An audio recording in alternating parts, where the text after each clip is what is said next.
Love espresso, drip coffee, and cold brew? With the Ninja Luxe Cafe, if you can crave it, you can brew it. Espresso, balanced. Drip coffee, rich. Cold brew, in a flash. With Barista Assist technology, you brew with no stress and no guesswork. And make perfect silky microfoam hands-free from dairy or plant-based milks. Bring the coffeehouse home and unlock your favorites with the Ninja Luxe Cafe.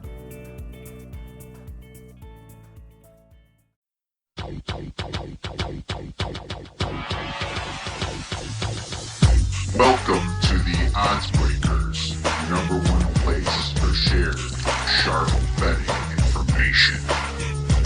Welcome back to podcast 69 of 2025. I'm your host, Kiev O'Neill. You can follow me on Twitter at OBKiev. Follow us at the Odds Breakers. Follow us on social media /the Odds Breakers. This episode is brought to you by FanDuel Sportsbook. Get in the action with FanDuel. If you like support the Odds Breakers and benefit from our premium plays, please visit theoddsbreakers.com, click shop, and become a member. Pick any of our winning cappers to get their premium plays before the line moves. You can also support us on patreon.com. If nothing else, please visit the Odds Breakers and become a free picks and a Telegram subscriber. We have a great show for you today.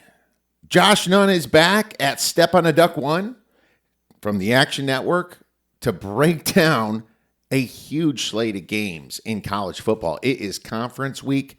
Conference games are finally getting started, and we have so much to talk about. There's still some non-conference games, but for the most part, there is a lot of great matchups and great games to get into, and we're going to cover as much as possible. But before that, a few things I want to announce. First of all, the podcast is moving to the Believe Network.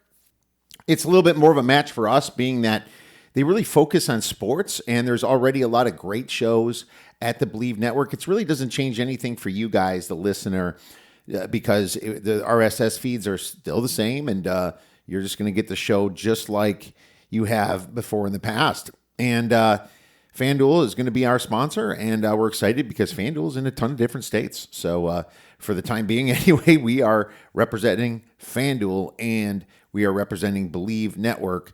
That just has a ton of niche type podcasts for each team and each sport. And obviously, if it's not just sports and there's other things you like to listen to, make sure you guys check out the Believe Network. So next order of business, our record last week was 5-3. Let's take a look here. We like tracking our podcast plays. We hit our beer bet banger. It wasn't the Michael Mayer one. I wish it was. We hit the Vandy one at plus 160. They won straight up. So did a little money line action on that. So was happy about that. The teaser refused to lose is 2-0. Hit the Falcons, lost on the Jaguars and the Cowboys, but killed it in college. Only lost Texas State, hit Georgia Tech, hit LSU, and hit FAU for some of the plays we gave out during the podcast.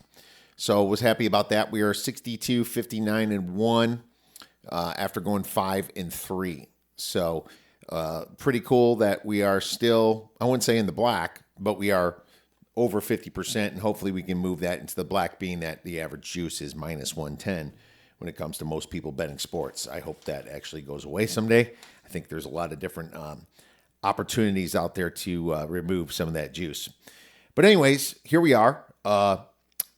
ATS and totals I'm going to start working on in college football and the NFL for the NFL show, because the NFL show the next day is always comes out, and we're going to talk with the sports betting queen, Katie, that we had at the Las Vegas Circus Sports Radio Row, and we're going to talk to her. She's actually having an awesome start to the NFL season, so very excited to get Katie on. And next week, we're only going to have one show, and I believe that's going to be on Wednesday, as I will be out of town, as my kids, unfortunately, for parents, start fall break. And it's over 2 weeks long. It's 2 weeks and a day of pure hell for us parents, and it's how they do it in Arizona. They go back to school on July 16th, and they have long fall break, a long spring break, a decent winter break, and that's kind of why they're able to do that. And, we're going to go out of town, check out Rocky Point, and, get out of here and get on the beach. I think that's going to be fun. And My kids are excited for it, and so are we. But, just for the sake of time, I'm just going to condense a little college and NFL into one show. Always family first, but plan on having probably some of the best bets that I have to give to you. So I'm excited to do that for next week. But anyways, let's get into a little college football ATS. Starting with teams that haven't lost. ATS is Florida State, 2-0. Missouri, 3-0. Toledo, 3-0. James Madison, 2-0. BYU, 2-0. Tennessee, 3-0. Ohio, 2-0-1. I guess one's a push there for a closing line. Louisiana Tech, 3-0. Ohio State, 2-0-1. Georgia Tech, 3-0. We know we love that one. Memphis, 3-0. Florida International, 3-0. East Carolina, all the way down. Old Dominion, Arizona, Houston, Texas Tech, Vandy, Utah, Mississippi State, Utah State, and Illinois, all 3-0. But the biggest ATS margin, Florida State, only 2 games though, it's East Carolina at 3-0. At plus 20.5 is their ATS margin. Same with Old Dominion, 20.5. Vanderbilt plus 19.5. North Texas plus 19. Louisiana Tech plus 18.2. I find these ATS margins are very interesting to look at because it just shows how off the market was. Even Utah State plus 14.2. Some of the worst teams when it comes to ATS, Louisville, 0-2. Michigan State, 0-3. And I'll just nail all the teams I haven't covered yet. Colorado, Penn State, Notre Dame, Georgia, Sam Houston, Oregon State, Texas, Liberty, Duke, SMU, Clemson, UCF. Kansas State at 0-4. Oh, it's so bad. Georgia State 0-3. UMass, Virginia Tech, Louisiana Monroe. And Virginia Tech fired Brent Pry, by the way. Something I forgot to mention from last episode. Oklahoma State 0-2. Coastal Carolina 0-3. And UCLA 0-3. The worst ATS margin is UCLA minus 25 points. Coastal Carolina minus 24.7. Oklahoma State minus 22. Louisiana Monroe minus 20.5. Virginia Tech at minus 19.2. UMass minus 16.8. Georgia State minus 15. Kansas State minus 14.5. Boise State minus 14. UCF minus 13.5. Clemson minus 12.5.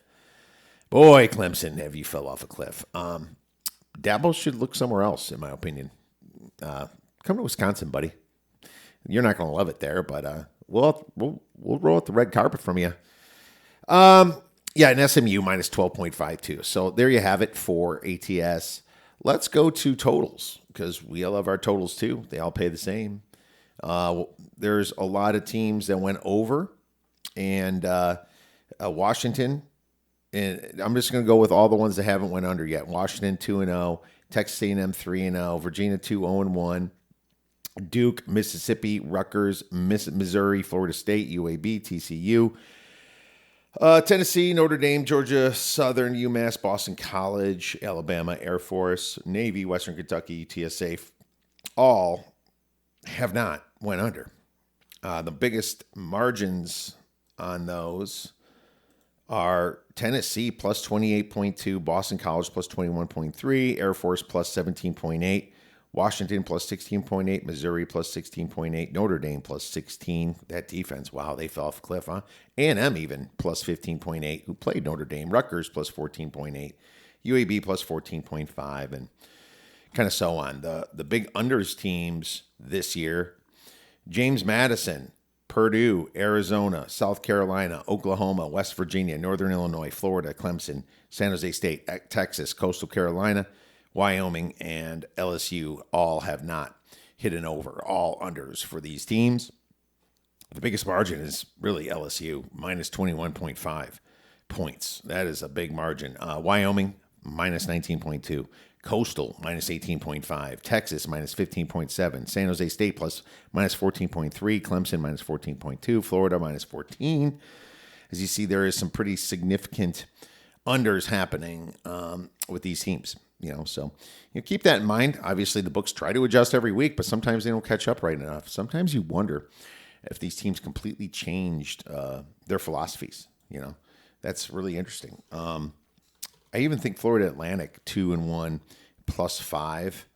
That was one we were keying on overs, but it looks like they did hit an under. That was the one we bet against Maryland. But no, it's good information to go over some of this, and obviously that's going to thin out as the year goes. And we'll do this for college football and NFL throughout the regular season here, and kind of move on after that into bowl season.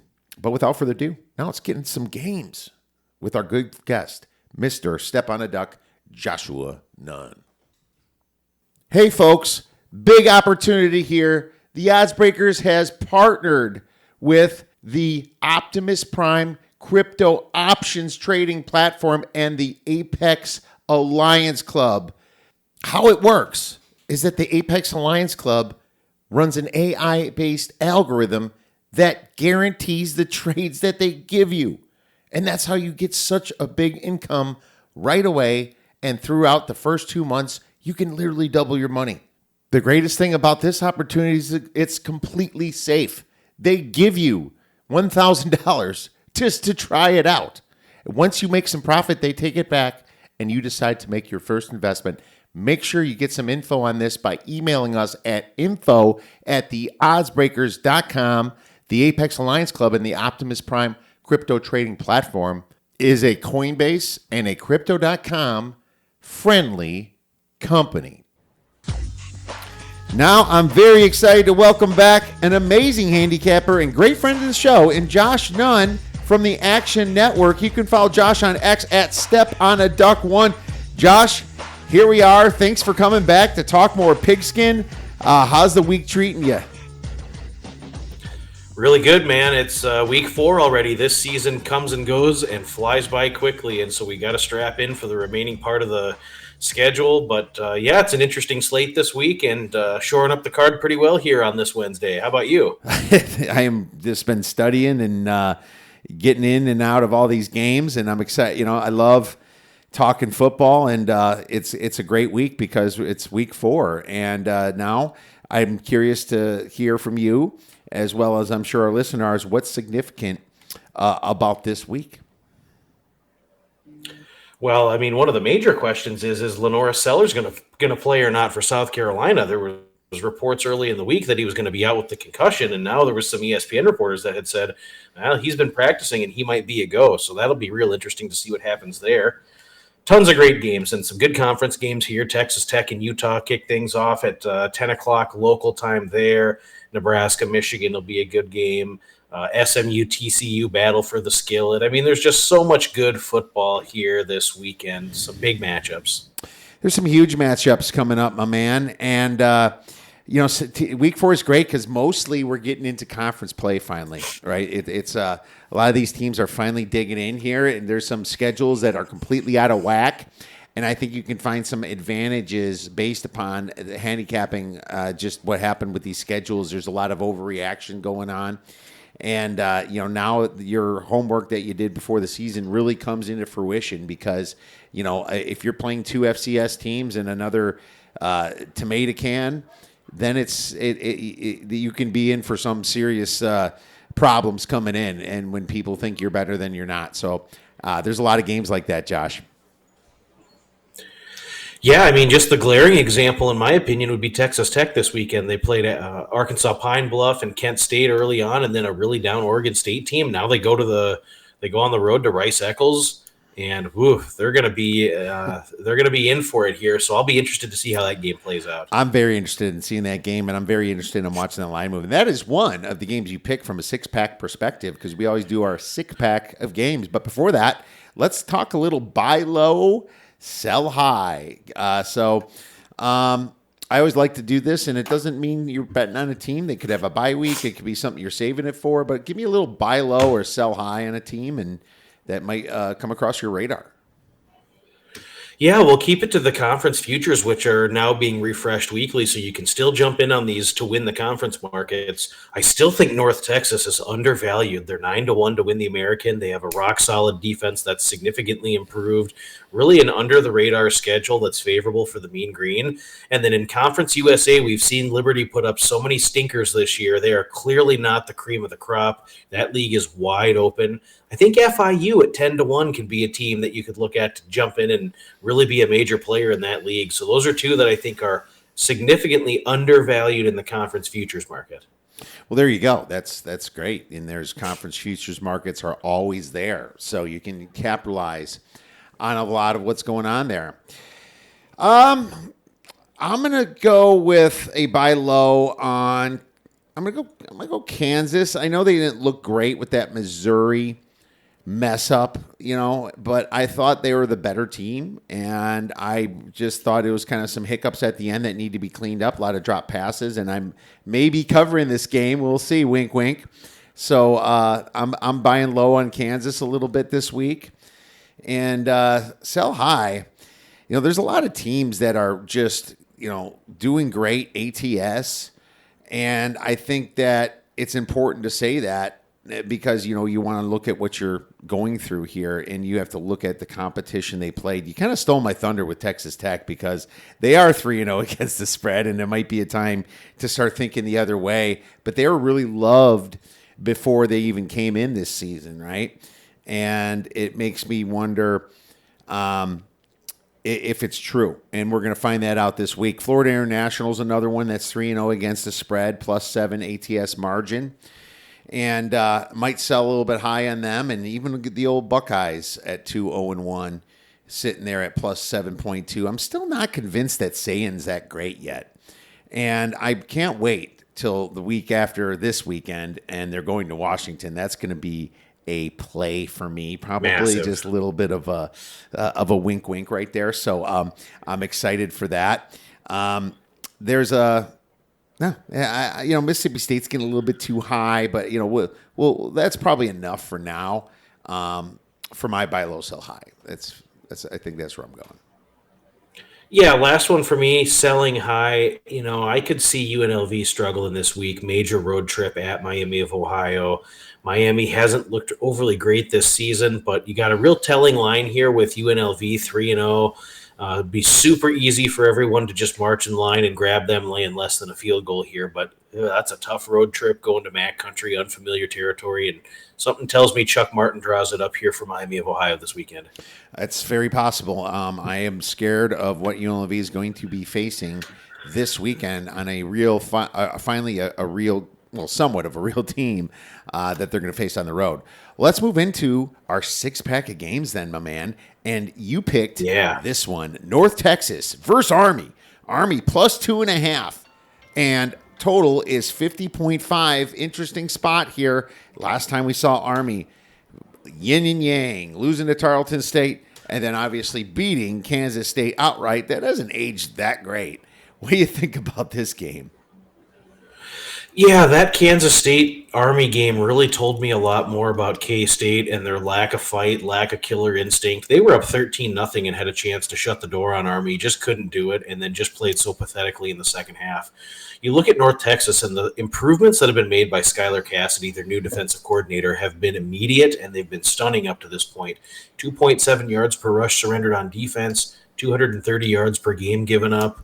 Three red zone touchdowns in 3 games is really, really solid. They're 13th in defensive EPA per play, 21st in standard down success, 29th in defensive success rate.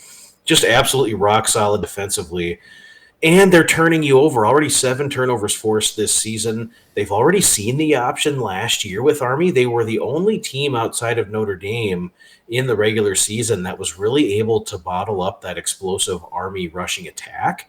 And now we look at Army this year, obviously missing Bryson Daly and Kanye Udo, only averaging 3.8 yards per rush, and they're 91st in offensive rush explosiveness this season. So they don't have as much zip in the run game as they had last season, and they're really struggling with their success rate as well. 93rd in offensive success rate. So they're going to be behind the sticks here against this defense. I think they're going to have to rely on the quarterback to throw them out of situations. Not a spot that I would want to be in if I'm Army.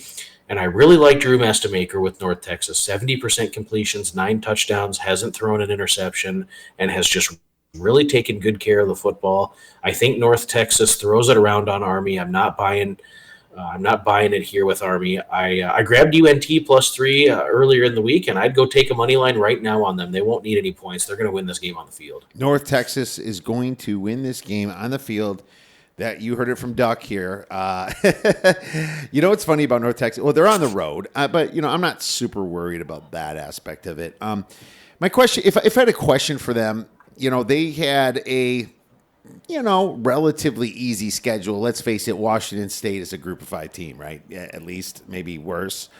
Their defensive rushing EPA is 48th in the nation, and I figured it should be a little bit higher than them on this. Are you at all worried about them facing the option? Well, not really, because they faced it last season and have familiarity with it, and they held Army to 14 points, and now they've got the defensive coordinator who will be able to scheme it up in Skylar Cassidy. Their run defense is going to be fine here. It's going to be – they're going to throw the ball over the top. Army – their secondary gave it up a ton against Tarleton State, who was in a really bad scheduling spot coming off the Week 0 game in Portland, Oregon. Then they had to double back to Army on short rest, and Tarleton threw it around on these guys the entire time. Now, Kansas State can't throw it. Their quarterback, Avery Johnson, is quite the athlete, but he's just doesn't have it between the ears to play quarterback in the Big 12, and you're going to take advantage of that Army secondary by throwing it around. I look for North Texas to have a pretty explosive offensive day. And yeah, I think I'm still low on Army. I still think Army is just a barely a 6-6 bowl team. I don't think they're very good. I don't think they're going to have a great successful season in the American Conference. And it really starts on Saturday when they play against North Texas. I have no issue with North Texas being able to scheme it up against the option. Yeah, North Texas has been a nice surprise. Actually, not really for you. You talked about them before the season even started, and I was really respectful of that. You and Brad Powers were on this show talking a little bit about North Texas here, and they already proved that they could win on the road at Western Michigan, which is nice. And, allowing only 2.78 yards per rush gives me confidence. Army has been trying to be a little bit more of a passing team with 28 attempts over 2 games, right? I find that weird that Army's throwing the ball so much. Well, they're going to have to do it here, too, and they switched quarterbacks, too, going away from Dwayne Coleman. So it's going to be interesting to see how the new quarterback takes control of the offense and is able to really run this option offense and gain success, both passing and running the ball. So they're going to go with Cale Helms. I think he's probably a little bit better passer, but not really sure how it's going to look here. It could be a little jerky for Army in the early going against North Texas. Judge says North Texas outright. I agree with you, Judge. Bobby, what's up? Georgia Tech and North Texas NT. That's who he likes. And Bobby jumped in before I even got to the comments. What's up, boys? Thanks for showing up.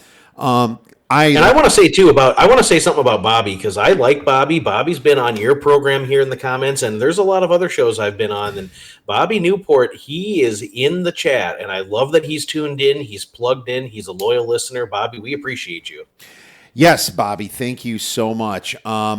It is so cool to see you, and you are in a lot of places. But that's how I got better at.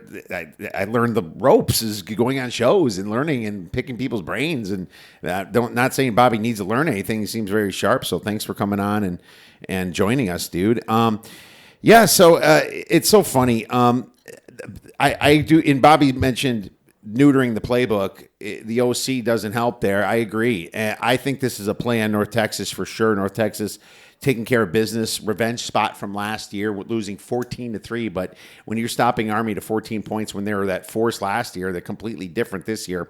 It tells you a lot. I'm going to be with you on this play, Josh. I agree. Let's move on to the next game. We have Utah versus Texas Tech. I'm trying to do it from time order, too. And we'll get to Thursday and Friday after we do our 6-pack. But Utah versus Texas Tech. Texas Tech -3, total 50.5.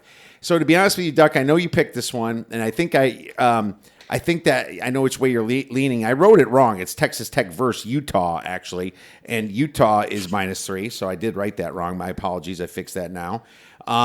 My number is, from a power rating, is Utah -3.5. So I'm already on that side, but why don't you break it down? I just look at Texas Tech, and they haven't been tested. We really don't know what we're going to get out of this bunch when they face adversity in a hostile environment. Again, 10 a.m. local time kick. Rice Eccles. Whittingham in the offseason said that his offensive line was the best that he's ever had. A lot of people just took that as coach speak, but just look at the Hogs up front. Those guys are just ferocious. They can run the ball electrically, 6 yards per rush as a team. Utah's converting 72% on third down this season. 15 out of 16 red zone possessions have resulted in touchdowns. They're cashing in situationally when it really matters. The big question for Devon Dampier this offseason was, can he play at this level and can he cut down on the mistakes? Well, he was playing at New Mexico behind a bottom 10 FBS offensive line last season. If anyone else was back there quarterbacking, they would have taken 45 sacks. Mm-hmm. What do you see when you have a competent offensive line now with Utah and Devon Dampier quarterbacking? 73% completion percentage, 7 touchdowns, has not made a mistake, has not thrown an interception. Utah, to their credit, they've at least been challenged on the road this year. They went to UCLA and dominated. They went to Wyoming, which is no easy place. If you think going to Laradice is an easy place to play, just ask Texas Tech about that. Yeah.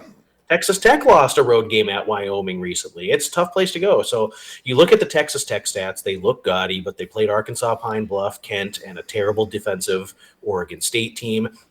I just want to see how this team prepares, how conditioned they are, because the third and fourth quarter of this game for Texas Tech is going to look a lot different than their first 3 games. They're not going to be able to sit and watch from the sidelines as the third string goes in there and runs it up. It's going to be really a different environment, and I think it's a tough spot here for Texas Tech. A good team, but a tough spot here as they've been completely unchallenged.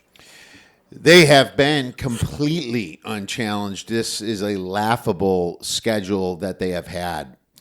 But here's my only problem and pause. UCLA sucks. And they prove that. And that's I looked at Utah's trenches and I was like, they finally got trenches. This is the team. And both you and I are high on Utah and bet it. But now it's kind of like I'm seeing a line which wasn't 3 before the season. Now it's 3. My line's 3. My power rating's 5.5. But if I was setting a line on this, I would put Utah minus 3.5. It's so interesting to me that kind of both teams didn't really. And you're right, Laramie is. I will definitely say Utah has had the hardest schedule. So I'm with you just based on numbers, but I'm still a little bit worried, and I want to learn more about this this front because UCLA has just looked so bad. This will be a really good data point going forward, projecting the rest of the season. I'm really hoping we get a good showing, not just for my weekly wager, but I still have a futures ticket on Utah, 18-1 before the season to win the Big 12. So really important game here for that.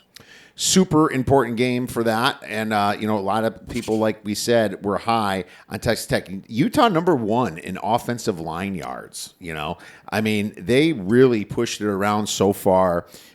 In the trenches, which is really cool to see. They rushing success rate, they're number 1, they're number 7 in offensive line yards. Same, really correlated there, those two stats.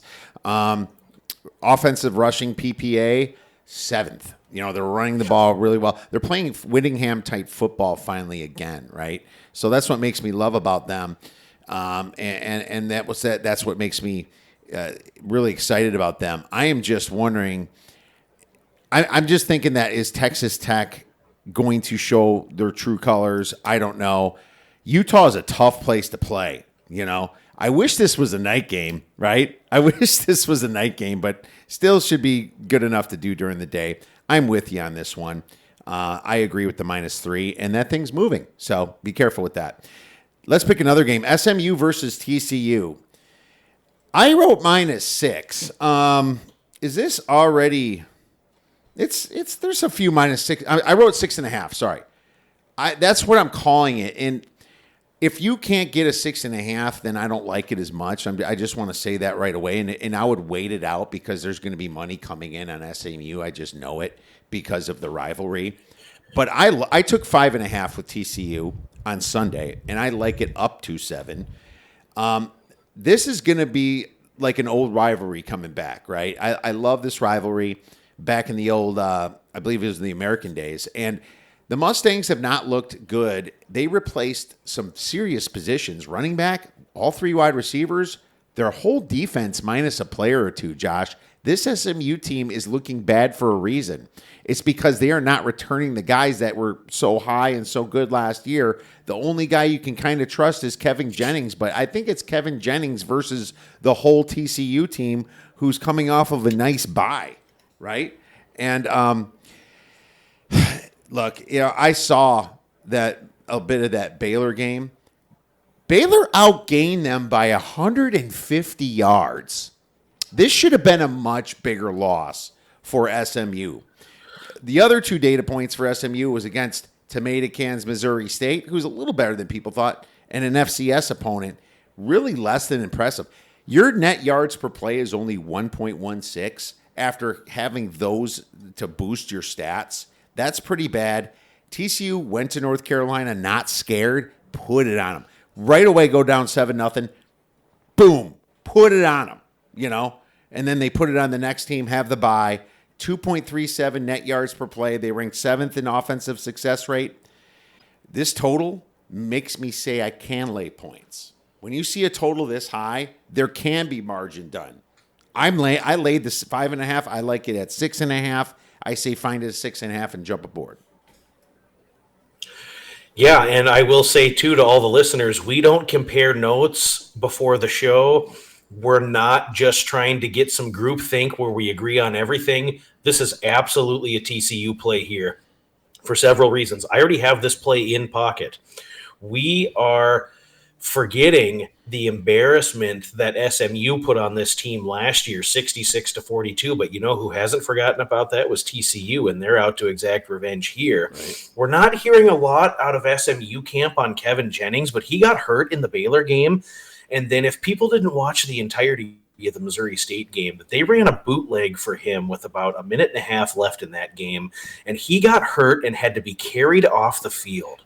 He is hurt. They're not saying anything about it, but he will not be fully mobilized in this. I think TCU comes after Jennings. They rank 3rd nationally in defensive havoc. They excel at getting to the quarterback and creating negative plays and creating adversity for opposing quarterbacks.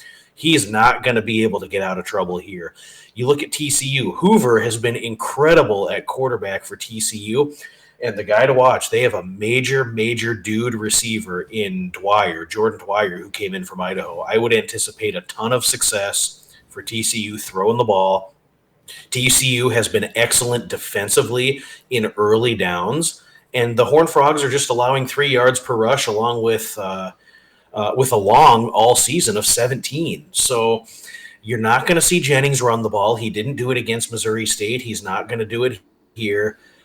The kicker for me, SMU, a very heavily penalized team. 26 accepted penalties against them for 270 penalty yards. You're not going to win a game of this magnitude while being heavily penalized and continuing to be behind the chains. And if you give TCU freebies, as we saw in the North Carolina game, they're going to take full advantage here.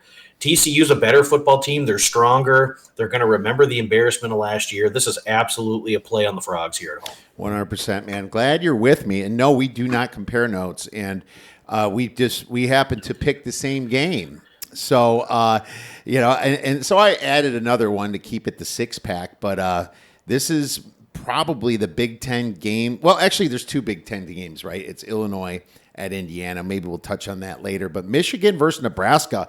Nebraska is plus 2.5 at home dog. Total 46.5. Woo! We both are on this one. So, Josh, since I went first on SMU, you go first here. Well, I can just see a couple of different things. I think that Michigan's road trip to Oklahoma will help them in this situation. But Nebraska's not a team I would really want to line up against at the current time. If you've seen any of the pressers, if you've seen the way that they've played in their last 2 against Akron and Houston Baptist, Nebraska is no holds barred. They're a really motivated bunch. They are trying to maximize every snap.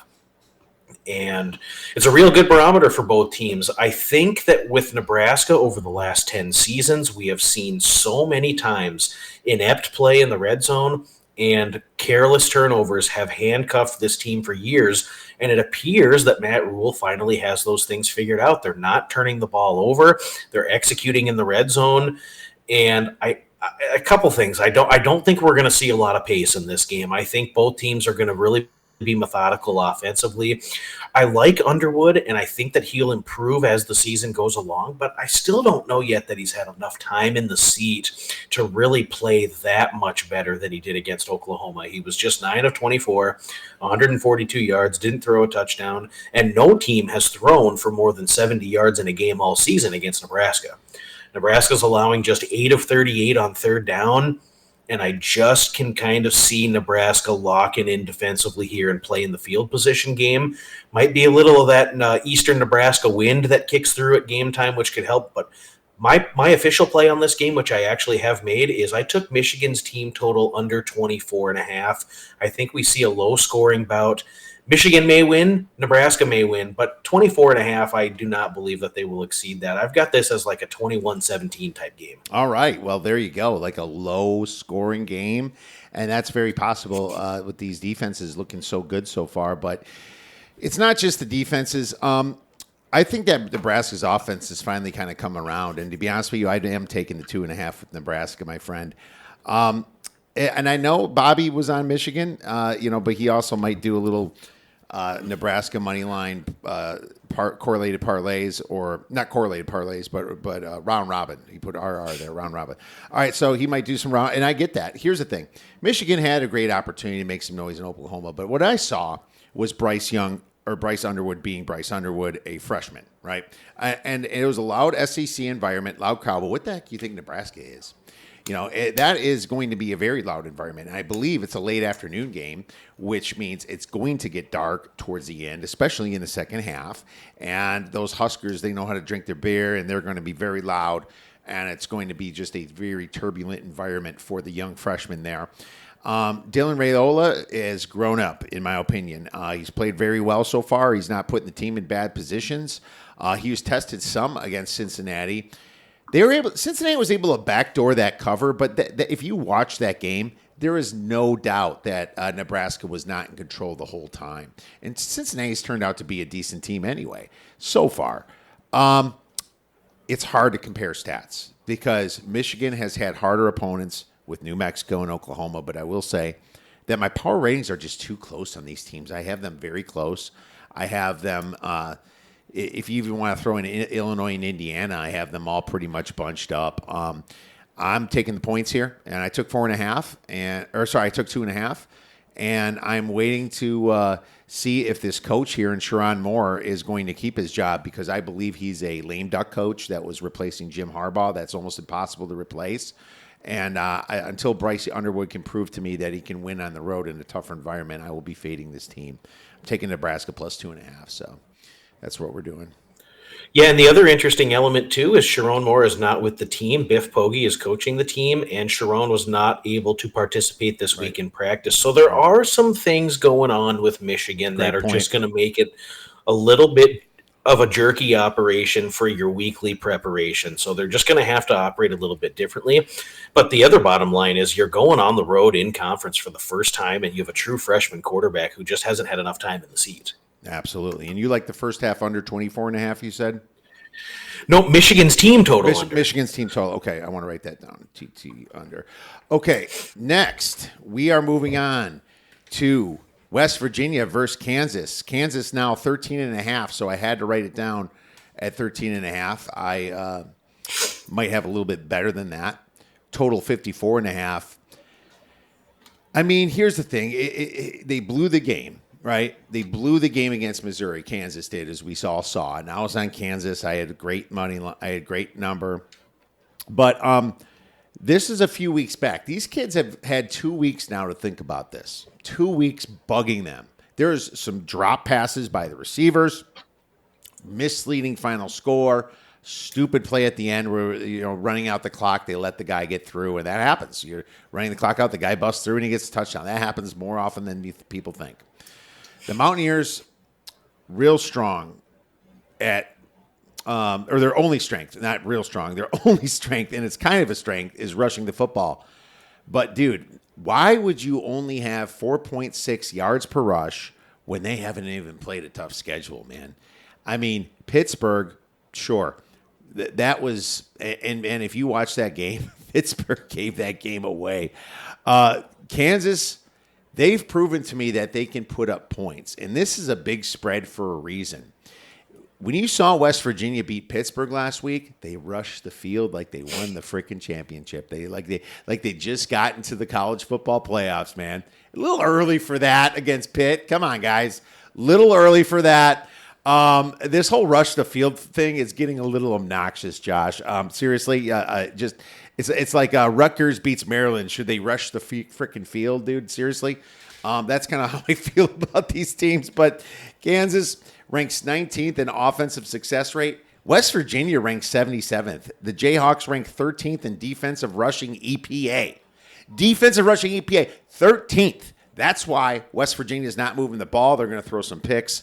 The Jayhawks stopped the Mountaineers easily. This is a blowout situation with the letdown spot. I'm taking Kansas minus the 13.5 for 2 stars.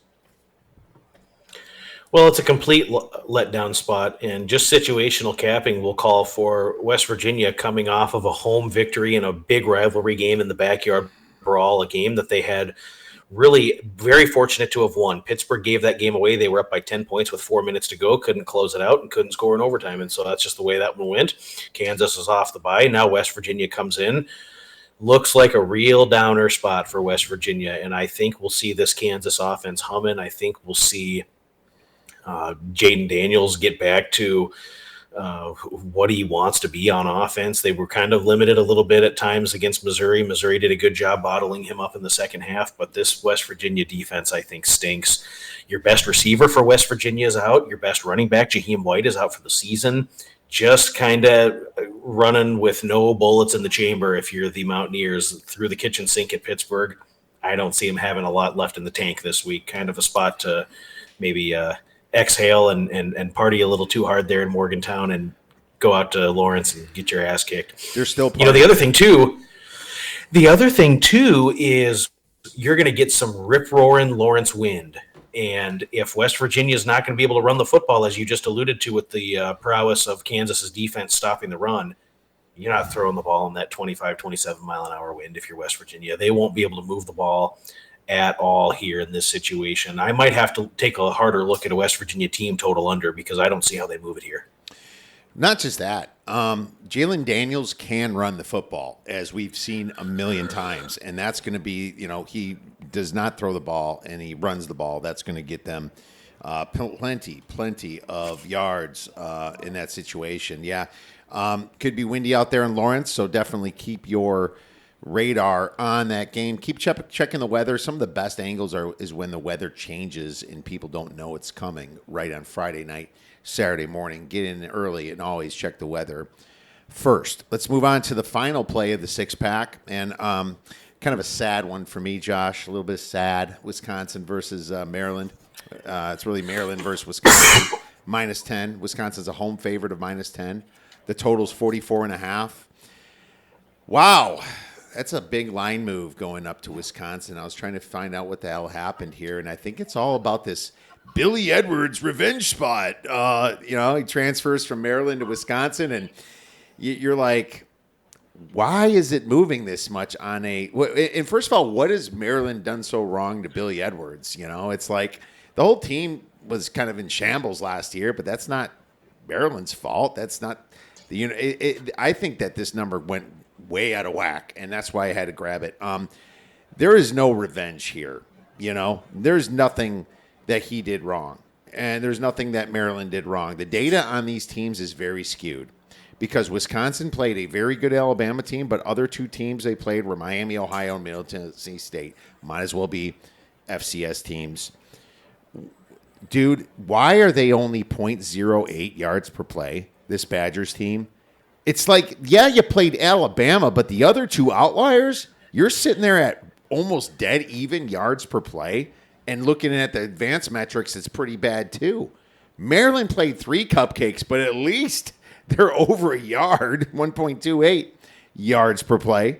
This line moved just based upon the fact that people assume Billy Edwards is healthy, but we don't know that. He couldn't even play against Alabama I don't know that.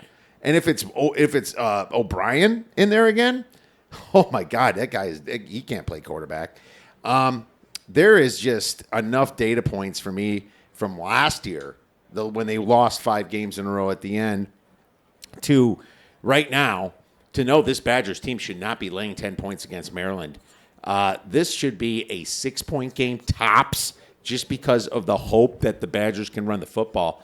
But the Badgers are a little bit banged up on defense too, with Renfro hurting. This tempo that the Badgers play, 123rd in the league. That's slow. 33 seconds in between plays. That's not a lot of time to get margin. I'm sorry. I have to go against my team, man. I took the 10.5. It's down to 10. Maryland also has a solid run defense this far. I'm taking the points. So let me ask you this, because Maryland could not run the football against Northern Illinois, and Maryland won the game big against Florida Atlantic because FAU threw 6 interceptions and were stopped on down 5 times. So it's almost equivalent to 11 turnovers. How many points is Maryland going to score on that defense if they can't run the football and they have a true freshman going into Camp Randall in that environment on the road trying to get the ball down the field? I just would like to know how many points Maryland is going to score here, because with the side and total the way it is, you're talking about a game that's going to be projected 27-17. Looks like an under here. Looks like a game that the Wisconsin defense can control. They play some field position.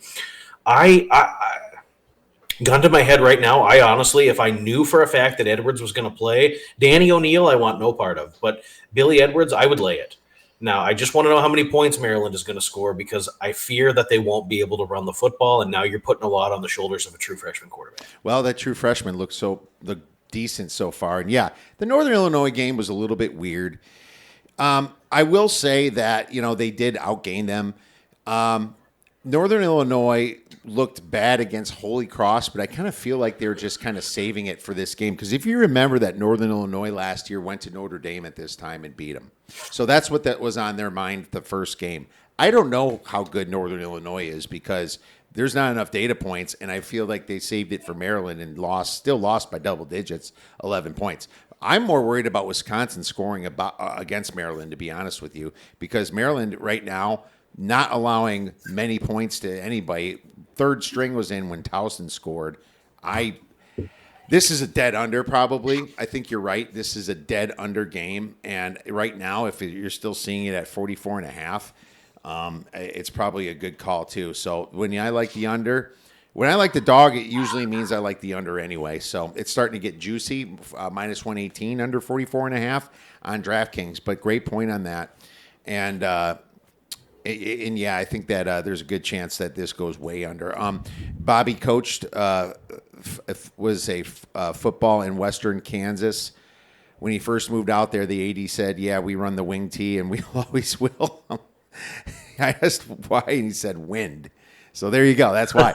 That's why it does get windy on the flatlands. There's just no mountains or hills to stop that wind coming through, and that's why it's such a tornado place, right? It's a very windy place in general. Hodgepodge time, my friend, and wow, there's some awesome games to talk about. I think I don't want to talk about Rice Charlotte too much. Tulsa, Oklahoma State on Friday, Josh. I know you liked Tulsa for a while, but what's funny about this Oklahoma State team is that this is one of the worst Oklahoma, and I thought last year was the worst Oklahoma State team. This is the worst Oklahoma State team I've ever seen. And before you came on the show, I was talking about ATS margin. Well, they're third worst at minus 22 ATS margin, and they've only had 2 games. I mean, Coastal Carolina's 0-3 with minus 24. I mean, if you add like a fictitious third game here, they should be like minus 32 points ATS margin, by far the worst according to market expectations. I mean, do you hold your nose and take Tulsa here? Oh, my God. I did. Now, I bet it on the opener when it was 14.5. I still would consider Tulsa at 13.5. I don't see a ton of separation here, and I really don't see a spot for Gundy where he's going to be able to rally the troops during the bye week and try and resurrect their season. There's no bowl game they're playing for because they're going to get just demolished throughout the rest of the way. And I think this is a spot where this game will mean a lot more to Tulsa than it will to Oklahoma State. I don't think Tulsa's an overly good football team, but we've seen them play better than the final score of their last 2 games. Against New Mexico State in week 2, they had 4 straight drives in the first half that crossed midfield. And it was 0 points. Last week against Navy, they were up 14-0. Couldn't hold on, had a couple turnovers. Navy just bled them to death on the ground, 65 rush attempts, and took control of the second half, as Navy has a propensity to do. But, man, this is one that head coach Trey Lamb, you talk about a program-defining win or a way to really put the mark on your program early for him to go into Stillwater and give this group a tough game. I think Tulsa can do it. I think they have some pieces offensively that they like. Defensively, they'll at least provide some resistance against the run.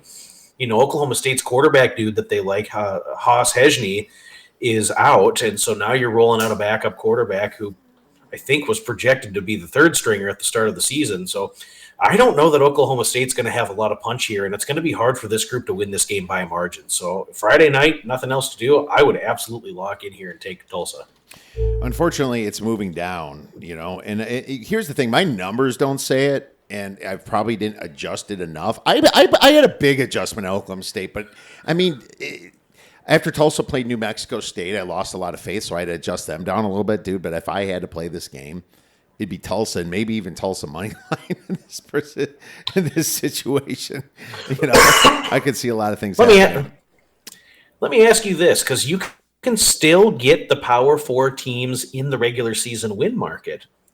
Mm-hmm. Oklahoma State's number is 4.5. There you go. They win in 5 games on that slate? No. They go into Kansas and winning? Are they beating UCF? Are they beating Cincinnati, Houston, Arizona, Baylor? Are they beating Texas Tech? Any of those teams? Where are the 5 wins coming? Where's 2 wins coming? 2 wins. Where's 2 wins? And where's that 4.5? At DK. At DK, huh? Jesus. Yeah, you can go Oklahoma State under 4.5 right now. And they have 1 Where's win. 5 wins on that schedule? Do they have 1 win right now or none? Yeah, they're 1-1. Okay. So they need 4 more wins, basically. Yeah, I agree. That's probably a great play. I mean, we get so invested in futures and they keep popping up, but money's money, Yeah, wins are huge. Oklahoma State, it's got to be juiced, right? But go to your power ratings quick, and I'm assuming you have Oklahoma State power rated worst. Well, I can go to my wins on my power ratings and just see what their current win total is, where they're at. So let's do that. Because I don't have Oklahoma State within a touchdown of anyone else in the Big 12. I have them as 6.9 worse than the second bottom team, which would be Central Florida. I have Oklahoma State 3.22 wins is what I have right now based on their power rating, which I'm still too high on, clearly, because I'm above the minus 11.5, 12. So that's just bad. I mean, that's a better play. This under right now. I'm locking it in. Why not? I'm on the show. Yeah, let's take it. It's crazy too high. I'm going to lock this in. This is officially on the regular season win card for the Duck. Yeah, it's 150, but so what? I mean, I am way off. Locking it in for a unit. Yeah, I'm going to lock it in for a little bit here. All right, let's move on. Syracuse is 17.5-point dogs at Clemson, but I don't want any side in this after what happened to Clemson. I have no idea where their minds are. I just wanted to bring it up. We don't really need to discuss this game, but let's get to Iowa Rutgers. Iowa is now getting up to 3. They're like a minus 102, and Rutgers on the back end at minus 118. Does this keep going?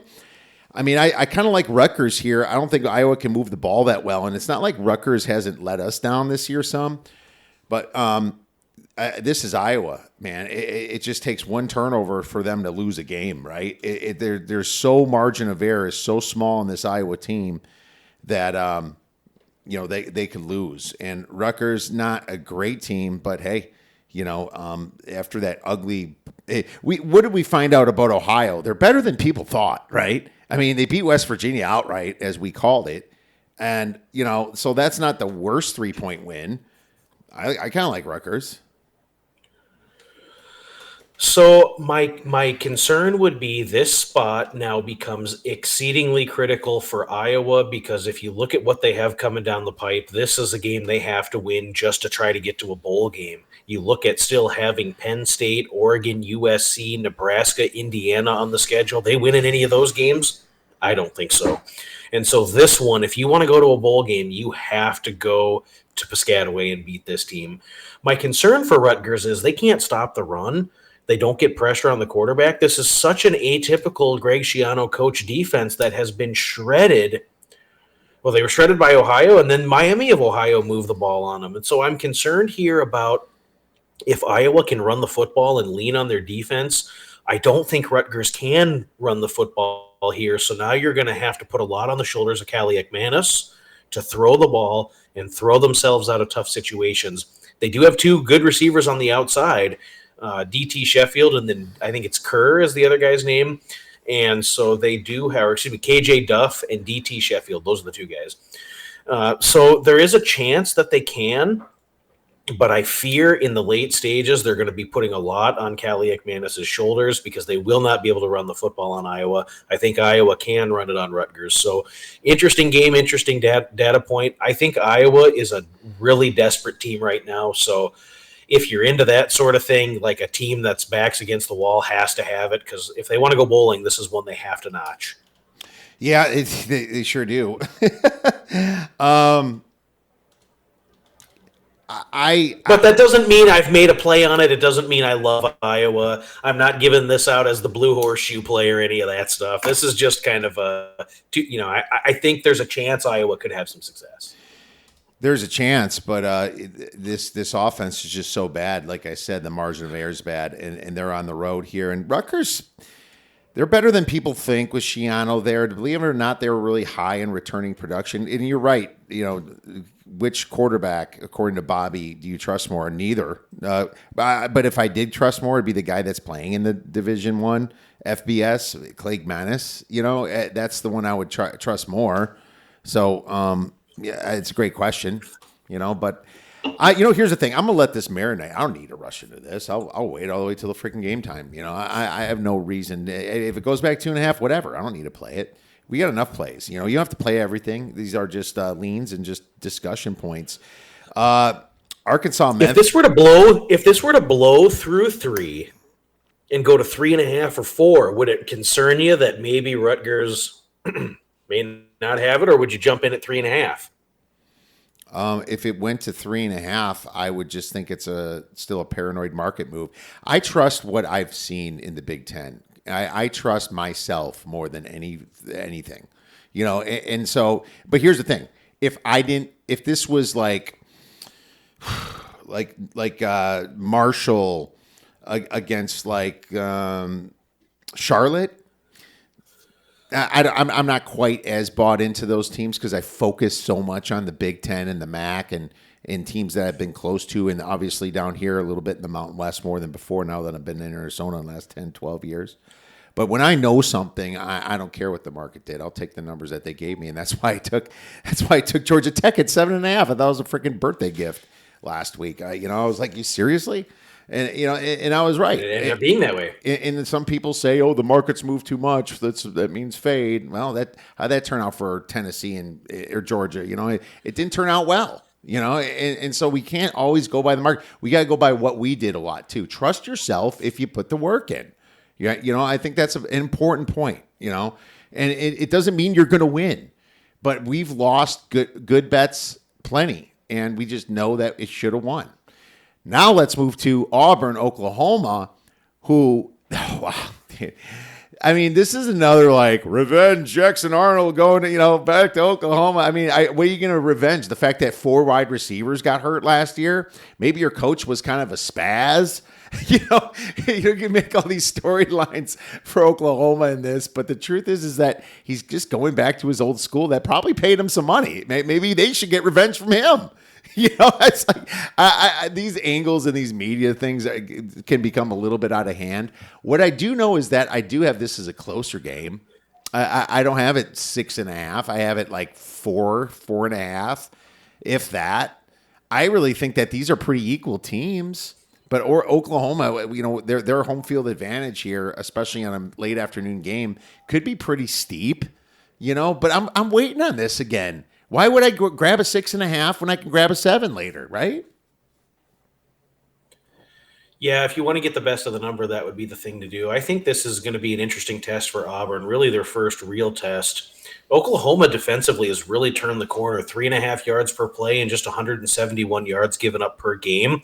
Only 17% allowed on third down, 7 for 41, and only one red zone touchdown in 3 games. They're third nationally in defensive success rate, 7th in finishing drives. This defense has really done well this season. And so I think that they can really make it tough on Auburn offensively. Auburn has really lacked the downfield passing explosiveness this year. So I don't think we'll see a lot of chunk plays from them.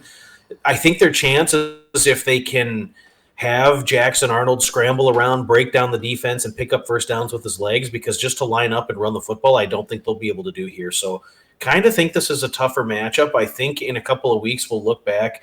There's a chance we might think the 6.5 was a bargain. But I'll be honest with you, too. I'm also lower on Auburn. I've got them as barely a bowl team. If you look at what they have coming down their schedule, they play OU this week, and then A&M, Georgia, Missouri, Vandy. How many times is Hugh Freeze going to get Pavia? I mean, he's already had it happen 3 times. Right. And then they conclude their season with Alabama. So I've got Auburn as a fringe 6 or 7 win team, and I don't know, man. I haven't been exceedingly impressed with what I've seen from Auburn this season, so I would lean Oklahoma to win the game, but that doesn't necessarily mean they're going to cover the number. Right. Yeah. They really opened my eyes against Baylor. It was interesting to see Jackson Arnold run the ball so well. This Auburn team, under Freeze, I expected them to get better. I really expected that. But I did not expect the offensive coordinator coming with Mateer from Washington State to be this good in the SEC right away. I also think Mateer's kind of got that magic to him. And I hated on him a bit, and I was probably a little bit wrong. But he does have that magic to him that gets things done. I feel like both trenches are pretty good, against – maybe this is kind of an under. 47.5 is kind of high. I feel like this could go under. Maybe that's the better look, right? I didn't bet it, but, just kind of thinking out of the box. Probably a slow-burning grinder, yeah. Tulane Ole Miss. Look at this game. This is a spot for Ole Miss that I don't think terrible scheduling spot for Ole Miss. What are you doing? Tulane's a solid-ass program. Summerall over there. And then you're scheduling them between Arkansas and who the hell they play next week? Someone really good. LSU. Between Arkansas and LSU, you got Tulane just sitting there. This is a play on Tulane or nobody. I think money's coming in on Ole Miss, and I don't know why. Who has Ole Miss impressed this year? Sure, they're covering a spread against Kentucky. Okay, Kentucky, last week they all got outgained by Arkansas. They got outgained last week. I mean, I wouldn't lay it against Tulane. Yeah, Tulane has been very fortuitous with turnovers, short fields, stopping opponents on 4th down. Duke really gave them some easy opportunities, and we saw Northwestern do that in the opener. They don't really run the ball effectively outside of Retzlaff, who's scrambling around making plays with his legs. I don't know. I have got to give Tulane some credit. They've been better than expected, but I think at some point some of this fortuitous play really turns the other way. They haven't really turned it over, and they've forced a ton of turnovers, and I just don't know. Is Tulane going to be able to go in there and stop the run? Are they going to be able to move the chains? This isn't really a look ahead, in my opinion, because this is a major old-time rivalry that dates back to 1893. Tulane at one point was in the SEC, and Ole Miss does take this game against Tulane pretty seriously. So we'll see. Nothing would really surprise me. Tulane could go out there and give a spirited effort and lose the game by 6, or they could lose by 3 touchdowns, and nothing would really surprise me. Okay, let's move on to dude. I am waiting on a 14.5 with Coast or a 14 on South Alabama to lay it, but the truth is my number's way past this. I think Coastal Carolina is generationally bad. Okay, I think they are freaking terrible, and I still think the market has not caught up. I want a 14, of course, because I'm greedy, but I think the reason that it's 14.5 is very telling to me, and it's still below 17. I just think that South Alabama might just clean house against Coastal. You look at Tim Beck's tenure at Coastal Carolina. In his first season, he was able to live off of Jamie Chadwell's former team, and they did pretty well. Last year, they started to slide, and they really weren't getting the breaks. They didn't have the offensive punch. And then this year, they scored 7 points against Virginia with a garbage time touchdown. They scored 13 points against Charleston Southern. What the hell are you doing messing around with Charleston Southern, and you can't put it in the end? Shut out at home by ECU. Very, very bad. Can't run the ball at all. Coastal Carolina has already pulled the plug on MJ Morris, and they went to Tad Hudson. It's not working out. This team can't do anything offensively. Only 13 out of 42 on third down, have had very little success in the red zone. In fact, 7 red zone opportunities this season for Coastal Carolina. They have 2 touchdowns. Just not working out real well for them. They can't run the ball successfully. They just not a lot to draw on. I'll be honest with you, in this game, I've got 2 plays already in pocket.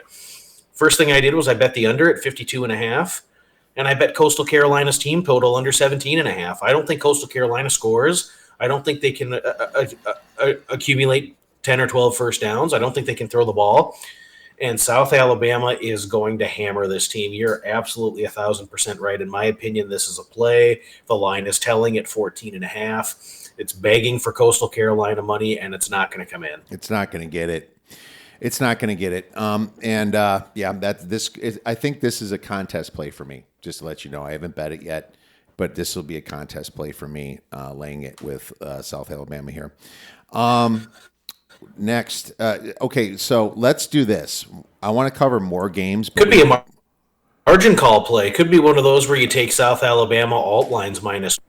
Yeah, there you go. Alt line minus 20, something like that, 20.5. So I love that. That's a great idea. Wait for those alt lines to come out and see what happens. Illinois, Indiana. I can't believe this is up to 6. What the hell? I mean, no respect in Champaign. I think it's wrong. The line should be 3. Looks like some internet issues here. You there, Josh? It's a battle where Illinois can stop the run. There you are. Got Yep, you. I'm here. I got you back.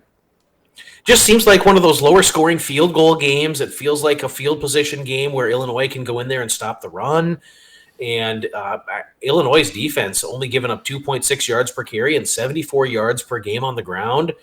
Illinois, 12 out of 38 third down conversions defensively, so they're very strong in the money downs. And also just 2 out of 6 red zone possessions have ended in touchdowns here. So, yeah, I completely think that Illinois can go in there and at least make this game competitive and close. Just feels like maybe the last team that has the ball kicks a field goal to win. That's what I agree, too. I mean, Illinois has already impressed me. And Indiana, they're riding on last year, and Indiana hasn't beaten anybody yet. So we'll see what happens. 1 sentence per game. Florida, Miami. I think it's an under. Low scoring under. Low scoring under. All right. Georgia State, Vandy. This is a revenge spot for Vandy. Minus 27.5. Revenge spot for Vandy, but also a major exhale spot. I think Georgia State can keep this one. All right. This worries me because the kids at Georgia State could kind of feel like they could actually play this game because they played it last year. Same guys kind of, right? Not so much Georgia State. Vandy returned more than them, but it's a weird thing. I don't like Vandy laying big points. I like them in the underdog role, okay? So that's I think it's important to think about that. Let's see here. Washington, Apple Cup, is that worth talking about? 1 sentence, 20-point spread roughly. Cougars are in major trouble the rest of the way this season. Devoid of talent, not a good football team. I think the Huskies beat them big. Cal, San Diego State. Cal in kind of a letdowny spot. Kind of a, San Diego State good coach, I think, but, they really looked like crap when they went to, was it Washington State recently, and that's where they lost that game, right? What happened there? Just that game snowballed on San Diego State quickly. I think they look a lot better after the bye week, and I think that they can give California a tricky, close game at home. Bobby took UW minus 10.5 a few weeks back. Well, there you go, Bobby. That's what I'm talking about. Use your numbers, my friend. Good job. Michigan State, USC, 17.5. I'm looking Michigan State personally. I think that their quarterback can keep them in this game. USC's defense hasn't showed that well for me. I thought they let Georgia Southern score enough to make me kind of like, what's going on here? Michigan State, Maeva is okay. I don't think he's great. And this could be just one of those Michigan State punches you a little bit in the mouth, just kind of the way they did against Boston College. And it's not like they didn't deserve to. They kind of deserve to lose that game, but this is 17.5 points here. Really makes me think that this is a high-scoring affair. One, I think Michigan State could possibly.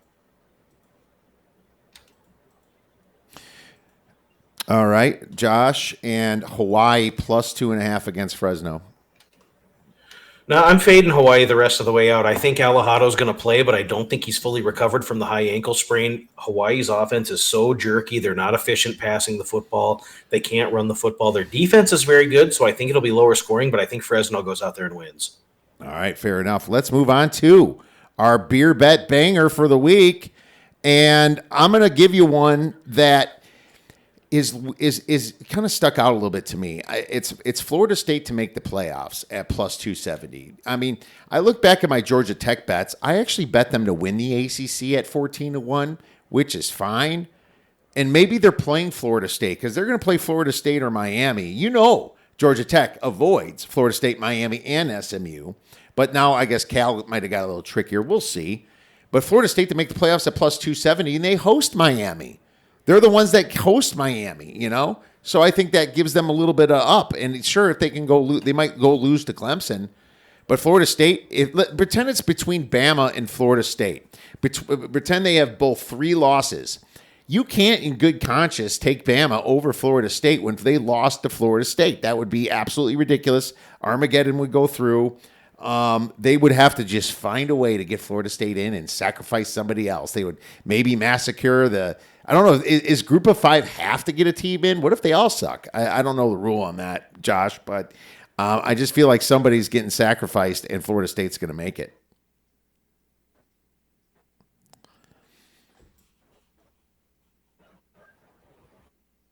Josh, you there? Hello? Yeah, Group of 5 will get a representation in no matter what. There's going to be somebody in there.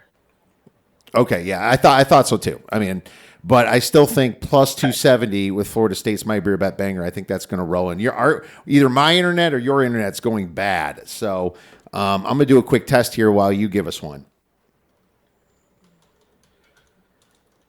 So beer bet banger. Let's take a peek here. I mean, it could be any plus money. Like if you like an underdog, any sprinkle would be fine on that too. All right, I got one for you. East Carolina will beat BYU this week on the field. No points needed. All right, dude. That was gonna be mine for Friday's show. I like it, man. I'll use it, man. I'm telling you right now. So you look at ECU real quick. You look at ECU. I really wanted to love this team before the season. I wanted to think of them as a real surprise in the American. I just couldn't get there due to the flippant nature of them holding on to the football, or turning it over, I should say, and some of the stuff they lost on defense. But we've seen Caton Hauser perform really well, completing 72%, 5-1 touchdown to interception ratio. They're spreading the ball around really nicely. They're converting excellently on third down. Defense has really stepped up against the run. They've been lights out on the money downs. East Carolina, pleasant surprise. They're going to beat BYU this weekend. Take that plus 205, 207 on the money line. I love it, and I will be on that as well. Josh, you've been awesome as usual. Please tell our listeners and viewers where they can get your great information in place. Yeah, so I'm at the Action Network. I host the G5 Deep Dive with Michael Calabrese. I'm a writer, so I do 10 to 12 articles a week there. I appear on the BetUS live show Twitter. Kiev and I do spaces routinely on Fridays. I've been on this program a lot. I'm a lot of places, so not hard to find. All right, make sure you check out Duck. Mr. Step on a Duck One, Josh. He is everywhere. Josh will be talking in 2 days for this contest. That's exactly right. See you later, Kiev. Thanks. Now it is time for The sharp side of the Force. Sharp Side of the Force is brought to you by The Season.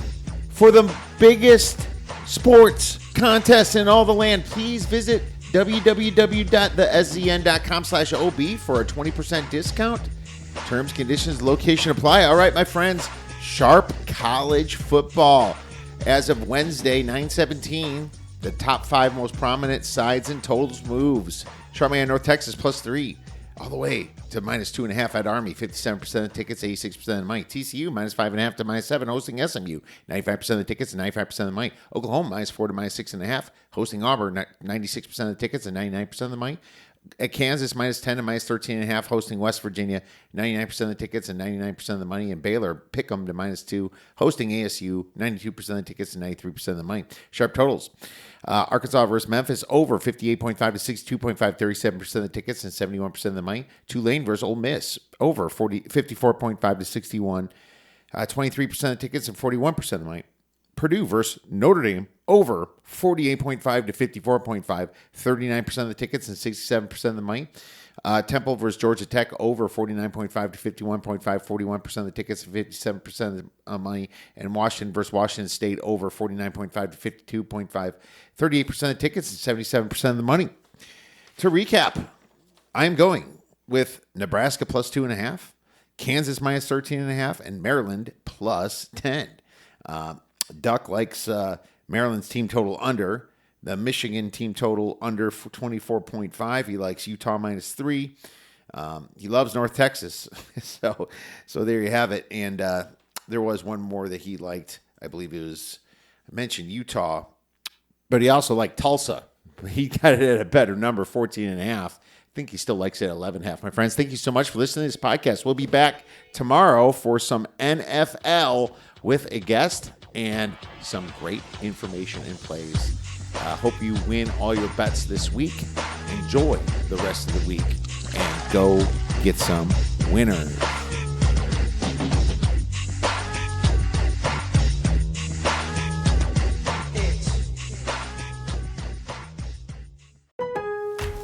Lowe's knows how to get you ready for holiday hosting with up to 35% off select home decor. And get up to 35% off select major appliances. Plus, members get free delivery, haul-away, basic installation, parts, and a 2-year Lowe's protection plan when you spend $2,500 or more on select LG major appliances. Valid through 10/1. Member offer excludes Massachusetts, Maryland, Wisconsin, New Jersey, and Florida. Installed by independent contractors. Exclusions apply. See Lowe's.com for more details.